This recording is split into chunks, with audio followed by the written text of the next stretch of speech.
Olá amigos, eu sou o PK, estou novamente aqui para falar a respeito da Copa do Mundo 2018. Vamos falar, portanto, definições já dos grupos A e B. Primeiro começando com o grupo A. Tivemos a partida disputada entre o Egito e a Arábia Saudita. Lembrando que a Arábia Saudita e o Egito ambas vinham de duas derrotas, estavam eliminadas da Copa do Mundo, fizeram um jogo, portanto, praticamente um jogo amigável, um amistoso nessa partida. Da equipe do Egito se esperava mais, era uma equipe que tem uma equipe superior da Arábia Saudita, inclusive o craque Mohamed Salah, e se esperava mais da equipe da Arábia Saudita, que havia prometido fazer uma boa partida, mostrando uma nova postura nessa partida, e foi exatamente o que vimos nesse jogo, com o Egito completamente desinteressado e a Arábia Saudita buscando o jogo. A ironia do destino deu a Salah, Mohamed Salah, o primeiro gol do Egito aos 22 minutos, ele que era o craque, talvez o melhor jogador desse grupo, o jogador que se esperava muito, veio a meia bomba para a Copa do Mundo, machucado, com problemas no ombro, não demonstrou muito interesse, mas o Egito abriu o placar aos 22 e poderia sim ter liquidado a partida. O Trezeguet se movimentou muito nesse jogo, perdeu muitas oportunidades que poderiam ter colocado o Egito aí numa grande possibilidade de vencer a partida.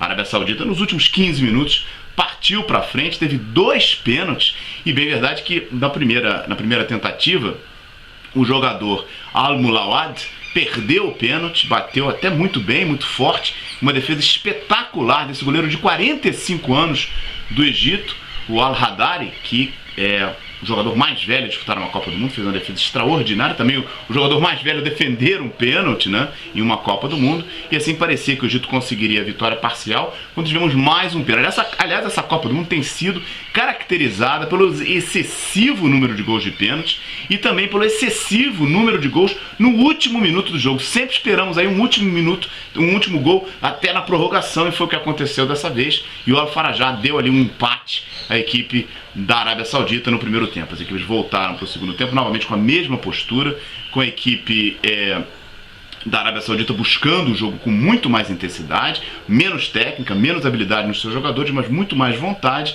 e acabou sendo premiada com gol, uma vez mais, depois dos 90 minutos, já no overtime, na prorrogação, com o Al-Dassar, esse bom jogador da Arábia Saudita, dando a vitória. Portanto, a Arábia Saudita, na minha avaliação, merecida pelo que as equipes apresentaram nessa partida, talvez não merecida pelas equipes apresentaram ao longo dessa Copa do Mundo. O Egito é superior à Arábia Saudita, mas foi derrotado pela vontade, pelo espírito da vontade da equipe da Arábia Saudita, que foi superior nessa partida. No outro jogo, partida disputada entre Uruguai e Rússia, ambas as equipes já estavam classificadas. A equipe russa optou por não utilizar alguns de seus melhores jogadores, como Mário Fernandes, como o Fyodor Smolov, que ficaram no banco na partida, e o Uruguai puniu essa atitude russa, fazendo o primeiro gol através do Soares aos 10 minutos. Logo depois o Shevchenko fez contra, né? O Cherichev fez contra, ele que tem sido um dos melhores jogadores da equipe russa. O Cherichev, portanto, deu o segundo gol à equipe do Uruguai. Tivemos a expulsão do Smonikov e praticamente o jogo,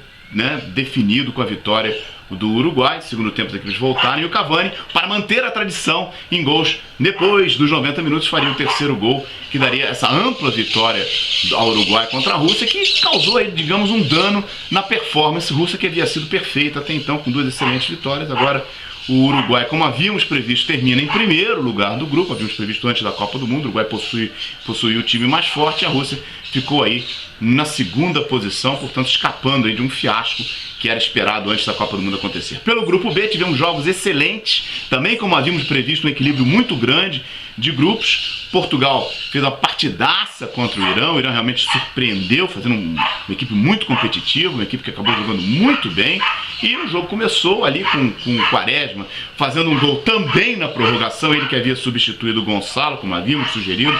O Gonçalo realmente jogando muito mal, o Quaresma entrou e acabou fazendo um belo gol, um chute de trivela de 3 dedos, para dar a vitória parcial à equipe portuguesa. As equipes voltaram para o segundo tempo, o jogo continuou muito equilibrado, Portugal com um ligeiro domínio. Tiveram um pênalti num lance em que o próprio Cristiano Ronaldo foi trombado pelo jogador da equipe do Irã, e aí o Ronaldo teve a grande chance. Aliás, o Ronaldo fez uma partida muito ruim, não apresentou nada no primeiro tempo, teve essa oportunidade no segundo tempo, e aí, logo no princípio, que teria liquidado a partida para Portugal, o Ronaldo bateu muito mal o pênalti à meia altura, e o goleiro, possibilitando o goleiro do Irã fazer a defesa, e aí que Portugal parece ter sofrido um apagão. A equipe do Irã cresceu no jogo, teve um pênalti claro que o árbitro não deu. Cristiano Ronaldo agrediu ao jogador da equipe do Irã, que na minha avaliação deveria ter sido expulso. O juiz amarelou, deu apenas o amarelo para o Cristiano Ronaldo, que se não jogasse na próxima partida, lembrando que Portugal vai enfrentar o Uruguai, se o Cristiano Ronaldo não pudesse jogar nessa partida, Portugal não teria chance alguma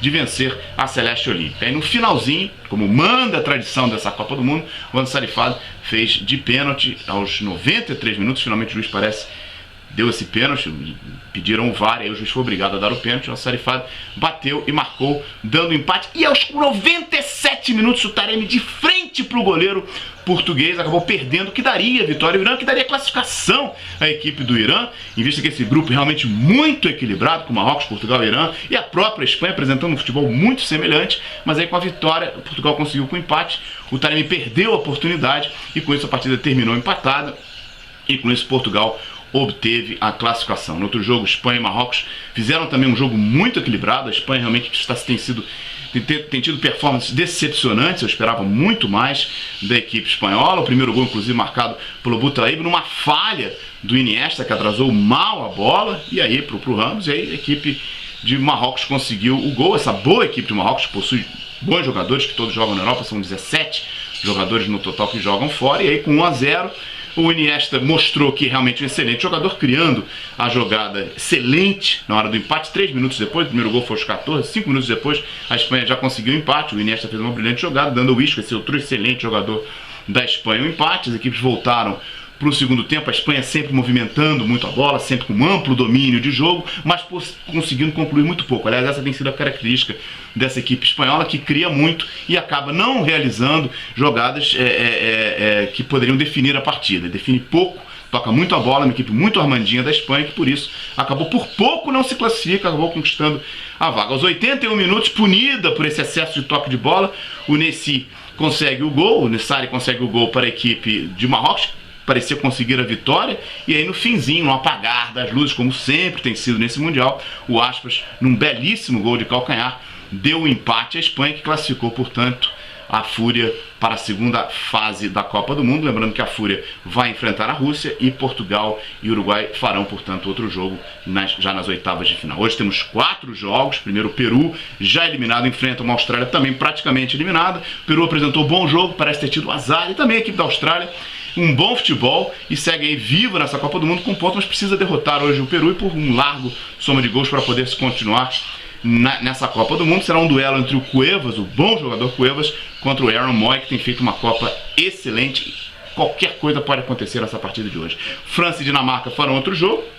Lembrando que a Dinamarca tem tido sorte nessa Copa do Mundo, e por essa sorte se coloca em uma posição muito positiva para obter a classificação. Conquistou a vitória no Peru numa partida em que não mereceu vencer o jogo, depois empatou com a Austrália num jogo em que eu achei a Austrália superior à Dinamarca, possui bons jogadores como Eriksson, como Delaney e como Sisto, mas eu acho que a França, já classificada, talvez faça um jogo de comadres aí, porque não tem realmente, para a França já classificada com 6 pontos, nada interessa arriscar seus bons jogadores, portanto o empate aí classificaria a França em primeiro, Dinamarca em segundo, e é isso que eu acho que vai acontecer. Na outra partida, disputada entre Croácia e Islândia, uma situação semelhante, que a Croácia não disputa mais nada, já é a primeira do grupo, joga contra aquela equipe voluntariosa da Islândia, que possui dentista, treinador, goleiro, cineasta, enfim, uma equipe que não é profissional, mas que joga com muito amor à camisa, uma equipe que todos os jogadores são amigos, é um grupo muito unido, e que, portanto, poderá conquistar aí um resultado positivo nessa partida, mas não acredito que a Islândia consiga a classificação, em vista de que teria que vencer a equipe da Croácia, que acredito que não aconteça nessa partida, talvez um empate, premiando essa boa participação da equipe da Islândia. E no jogo entre Argentina e Nigéria, essa sim, uma batalha em que tudo pode acontecer. A Nigéria tem uma equipe mais forte, uma equipe mais poderosa fisicamente, mas a Argentina possui mais tradição e possui Lionel Messi, que até então não mostrou absolutamente nessa Copa do Mundo. Ficamos assim, portanto, um forte abraço, tchau!